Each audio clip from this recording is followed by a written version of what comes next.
That's my brother right there. And so let me make sure the mic is close enough to you so we can hear you. Okay. I think we're all good. We're set. Looks like on the sounds, and God got us. And listen, welcome to Conversations with Malik. I'm here with my man Jeff Jones. How you doing, Jeff Jones? Yes, sir. Beautiful day. Look, listen, holiday season. We're here. Don't forget to follow us at Conversations with Malik, Facebook. That's right. Instagram, Con W Malik. Stitcher, Spotify, Apple, iTunes, Podbean. YouTube. Check us out. Like us, subscribe, and share. Hit that YouTube. Make sure y'all continue to hit that YouTube. Continue to share us. Yes. Our stories is positive. It's meaningful. We got great guests on the show all the time. And this is how we do it. This is it. And we're here with Kara Stevens. Is it Kara or Kara? Kara, you got it right. Kara Stevens. Kara Stevens. Kara. We gotta pronounce this. Hey! Author. Heal your relationship with money. Understand your money. Why? Let go of past financial dysfunction and make peace with your money life in just 28 days. Deep. So maybe, I don't know, don't wait until February, because see, black people, they see this, they'll go, 28 days, okay, I'll start in February. That's right. No, start now. We tend to make a resolution with money when there's supposed to be principles that we need to follow, even while we young. Yeah. That's true. That's true. So how you doing today? I'm great. Thanks for having me. Yeah, and thanks for being here. Mm-hmm. And, you know, we met. We met about maybe 2 months ago. I was speaking at an economic forum, and she was there, and we connected after that. And we've been kind of texting back and forth, and I was talking to her about some things with the new school that we're opening. He's going to be a part of the new school That's that we're wonderful. opening. She has some great ideas. Nice. You know, I was telling her we want to kind of put together a board of think tanks, people, and she's really invested and cares about our community. And along the lines of financial, because the school is going to be called Children of Economic Ownership. CEO And we're going to do a lot of economic things out of the school for the kids. for the children, for the community. So, but this is your interview. No, but that's all good because I was a classroom teacher and I was a vice principal. So my heart is always in teaching and learning, whether it be our kids, K through 12, or adults who need support around financial literacy. So I'm so about community development. That's dope. So listen, what was the inspiration behind the book? The inspiration behind the book was that I had a lot of financial problems, and but not the way most people have financial problems. Most people are overspenders, right? Where they make 10 and spend 15. I was, on the other hand, a person that was a hustler but never felt there was enough, right? So I had the other mindset, which a lot of people don't talk about, and it was like a scarcity mindset where I would hustle, I would, suck salt, I would deprive myself, but never was able to realize that I had arrived at a point where I could relax and actually build my money, because saving is one thing, but investing is another. Right. And I think that in this book, I help people who both overspend, but people who oversave begin to realize that that relationship with money is still not a healthy relationship with money. That you want to be able to not just spend your money or just solely save your money. You want to be able to have a dynamic relationship depending on what's going on in your life and depending what's going on with the goals that you have in life. Because someone that oversaves will never be able to actually enjoy their money because they're looking at it grow in an account, whereas they could be building something that can be left as a legacy, but they're too busy, too afraid to let go to actually see it grow. And so that's what the book is about. It's really just helping other people understand, where do our beliefs about money come from, and tapping in to your childhood to see what were some of the examples and financial models of their relationship with money and how you might have inherited that relationship. So I help people really deeply think about, well, if I feel this way about money, I know it's not in a vacuum. Where did it come from? And that you kind of take a pause on that before you get into the budgets and the spreadsheets. You got to figure out, well, where the hell is my money ideas and money beliefs coming from? And this is right up my alley too, because I've experienced some pitfalls when it came to money and doing business. Right. My dad, he was very knowledgeable when it came to keeping your credit correct and things of that nature. And I learned those things at a small age. I was young, and I was actually paying rent. When I made, well, I wouldn't say rent, but I would say I was contributing to the household. Right. You know, my first job was at a 99-cent store. I was making $100, and I was like 15 years old. Right. My mom used to take $50 from my $100 every week, and she knew when I got paid, and she knew when, you know, I was gonna get paid less. And I always say to myself that I see in today's time now, I don't see much children making an effort to contribute towards the household. Right. I was upset during that time, but I came to realize what my mom was doing was showing me responsibility at a young age, and how to be able to manage my income. And keep in mind, even now, I feel like every dollar we make is for something. Right.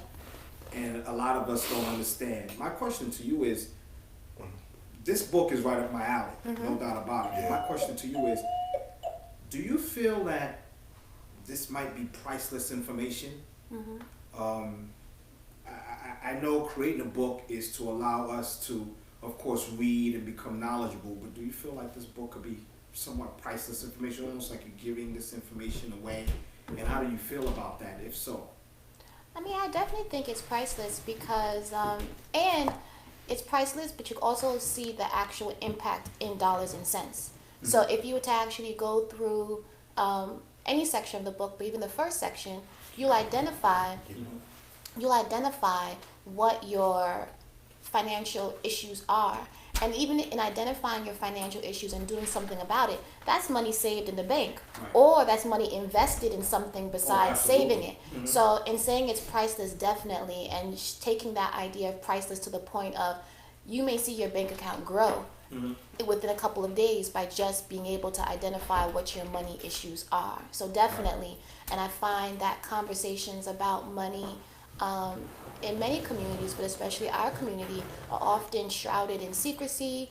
They're shrouded in confusion. There's always some type of, you know, you don't want people to be in your business. You know what I mean? Even your family members who need to kind of know and be transparent about what's going on.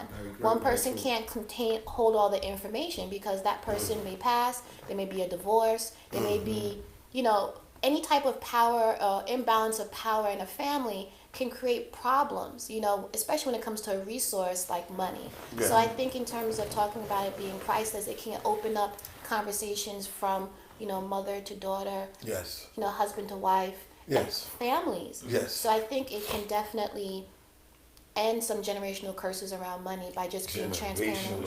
Curses that come from slavery, but was further compounded by situations like Rosewood, Tulsa, Oklahoma,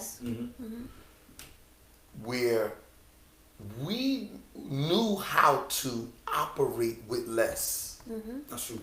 Especially coming out of slavery and Reconstruction and that whole time frame. We weren't overspenders. And we did support each other because there was segregation. We had to deal with each other. And when you really look historically and learn about, first, it was more than just Tulsa, Oklahoma, and Rosewood. It was other places. It was systematically, you know, when we came out of, slavery, we began to build, from oil wells to, hospitals, man. I'm talking about doing our thing, right? And it wasn't all perfect, don't get me wrong. There was still parts of the country where, we were struggling coming out of it. But it is in us, and we do have it in us. Of course. Especially if you just look over the globe and you see people of African descent and African countries, how they're starting to, get it together economically, even though some of them are taking loans from China or whatever it is. But just to stick to the basic fundamental, and I like how you're starting with this because it's like starting in the home. Take us through your 28-day process of what this is about. Yeah, I mean, so in a nutshell. I'll give you a nutshell. Well, basically, it's figuring out where you are right now because you have to do an assessment. So week 1 is all about figuring out like what are my beliefs at this point in time. Okay. And then going through the process of understanding where did those ideas come from. And then being able in the next level to take away and identify the parts of the influences and the role models, to what extent those were positive and to what extent were those negative.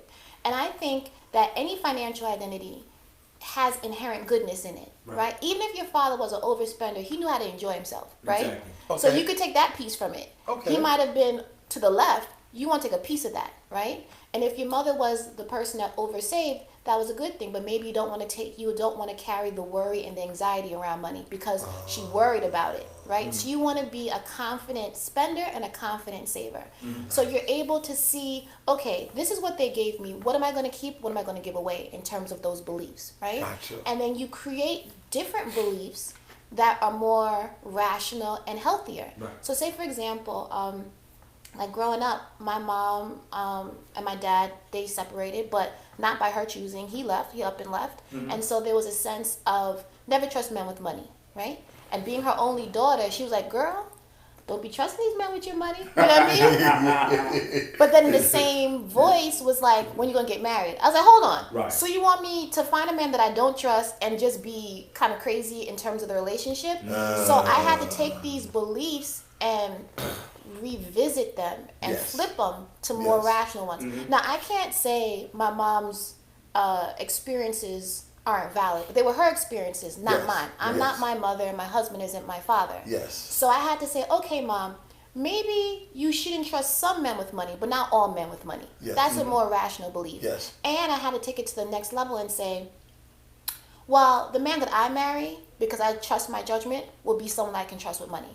Right? So you take that belief, you flip it, and you make it something that's actually useful, productive, and kind of less crazy, right? So throughout the book, it's kind of saying, okay, what is it that I believe, and how can I take that belief and make it be more useful to my ultimate goals, right? Because I wanted love, you know, I wanted financial abundance, I wanted not to feel fearful, I wanted to create a business, you know, and all those things wouldn't be possible if I didn't change how I felt about money. So that's step 2. And then step 3, after you kind of figure out what those new ideas are, you have to kind of pump that muscle, right? Because these are new baby beliefs that it's going to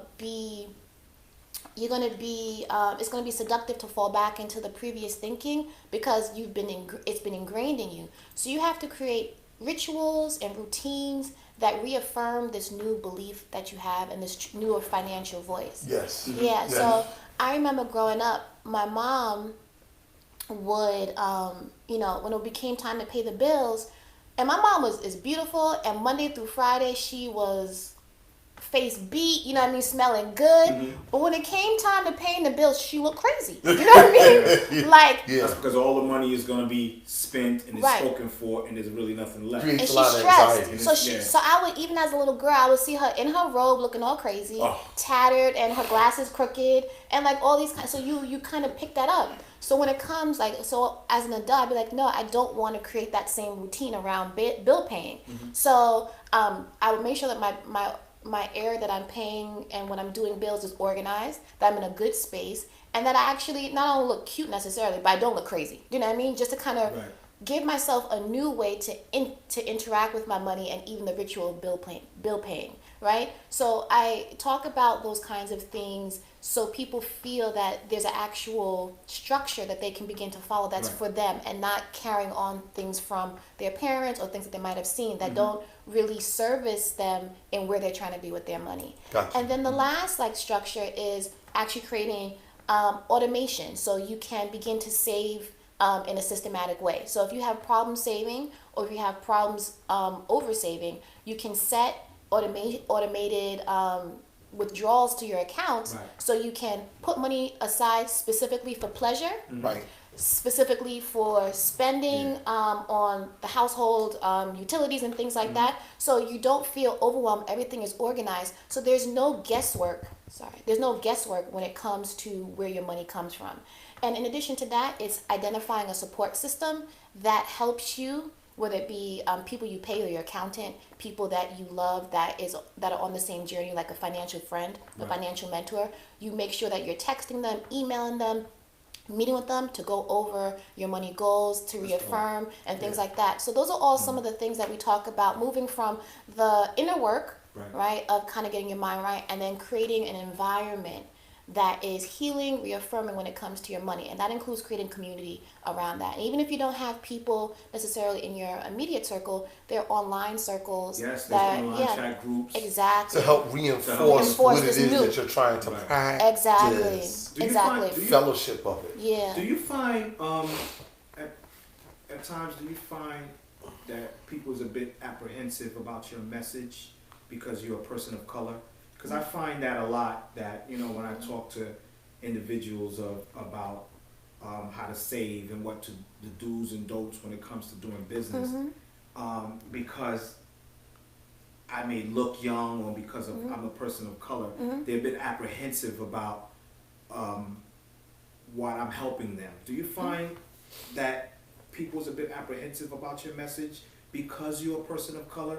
They rather listen to, like, let's say a person behind a desk, like a Jew or somebody that's Caucasian, somebody that's licensed to do, because at the end of the day, I just don't feel that someone with this kind of message have to be licensed and have to be have a degree for this.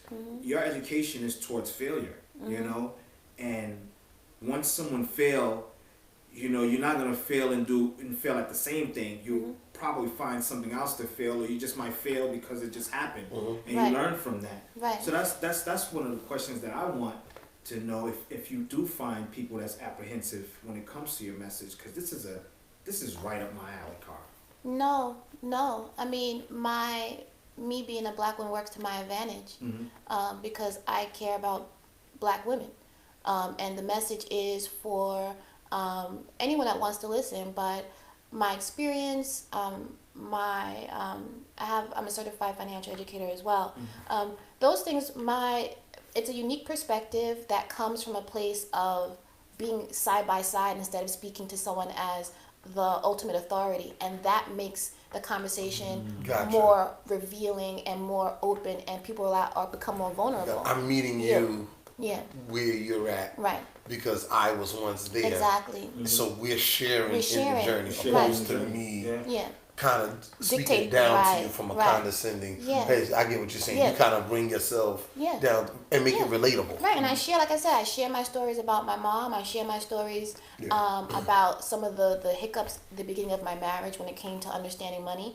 As a parent, you know, some of the things I'm learning and relearning to make sure I don't make the same mistakes.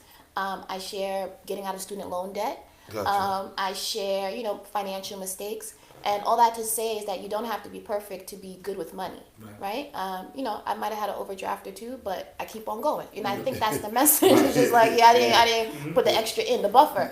But I know that doesn't define me. One financial bloop doesn't define my overall strength in the area. And I think that is what helps anyone that's trying to get better, is to hear someone else's story and be like, yo, it's not perfect, but I'm making it happen, and see my progress. So what would be your main keys to getting on track financially? What would your 3 main important points be? Okay. Well, I said, like, number 1 is kind of figure out where you are with your money. But then number 2, once you do that, I think thinking about your budget is an important thing. And people don't like talking about budgets or creating budgets. I think it's because they consider it restrictive.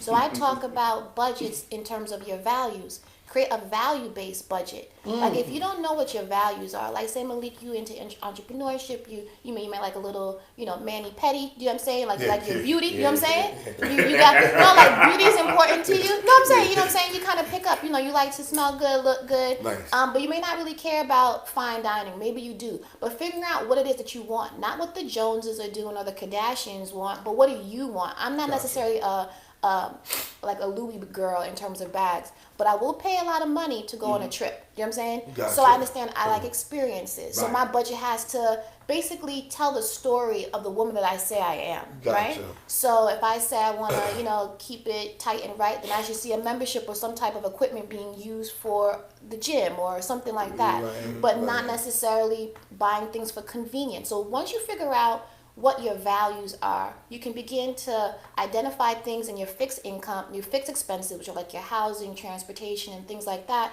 that can possibly be reduced. So you're not overspending in that area, and that extra money can go towards things that you actually enjoy. Right. And then you can look at your more variable expenses, like, going out, your friend says, yo, let's go X, Y, and Z place. Like, nah, I'm good. I'd rather use that money for this. For this. Right?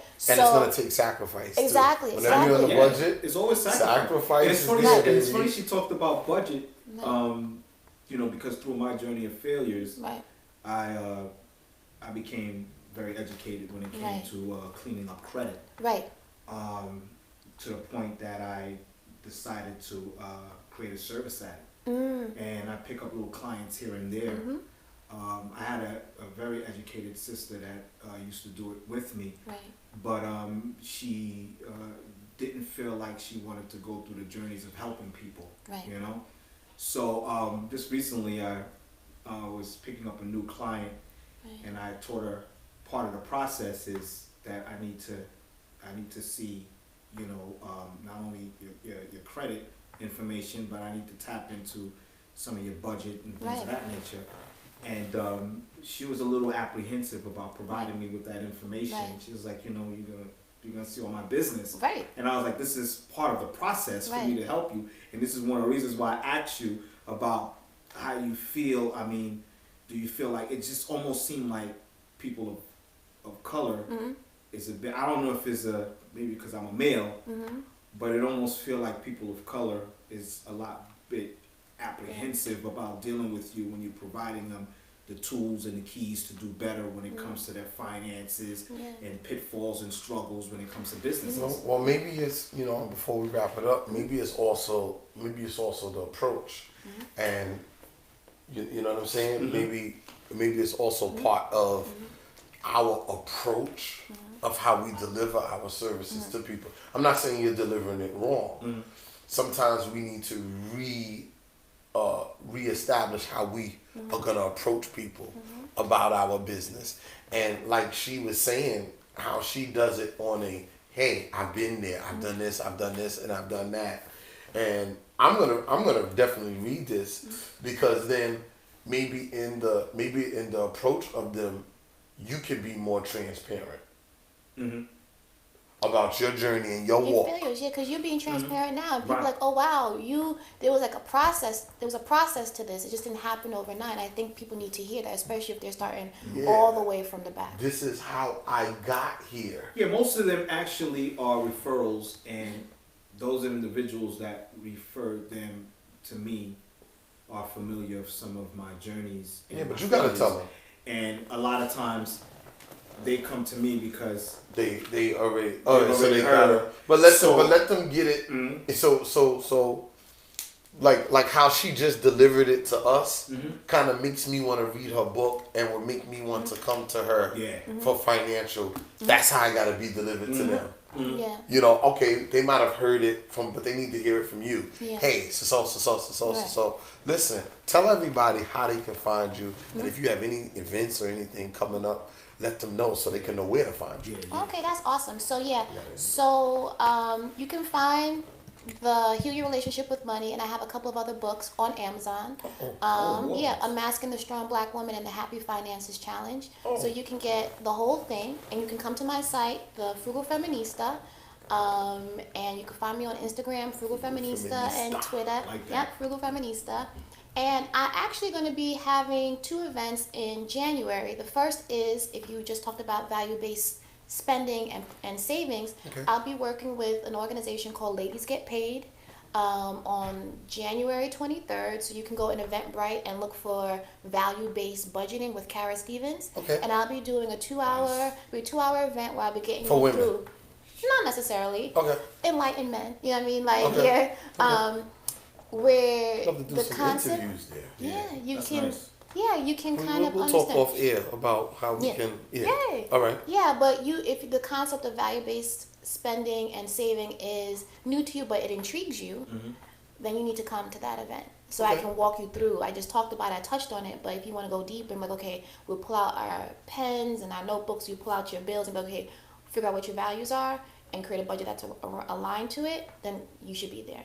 And on top of that, just come to the site. There's all types of free content where I talk about the intersection of self-worth, self-care, money, friendship, finance, all the things, life-related money issues. Because money shouldn't be the thing over there and your life being over there. They're integrated. Yes. And you want to make sure that you're using your resources. Connect to it spiritually. Exactly. Emotionally. And take away the shame around money, and the anxiety. And so that's my life in a nutshell in terms of the Frugal Feminista. And I would love for you guys just to kind of be part of the community.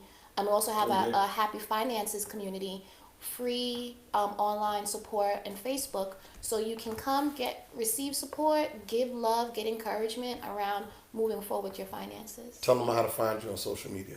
Frugal Feminista, the Frugal Feminista on Facebook. The Happy Finances, it's a closed community on Facebook, and on Twitter, Frugal Feminista, and on Instagram, Frugal Feminista. Follow her, like her, subscribe, share. Frugal Feminista, Kara Stevens, Bomb Diggy. We're gonna talk some more. I'm gonna go to her events. I'm gonna read her book. I'm a fan. So that's it. Thank you. Conversations with Malik. Happy holidays. Remember, we love you. There's nothing you can do about it. Peace.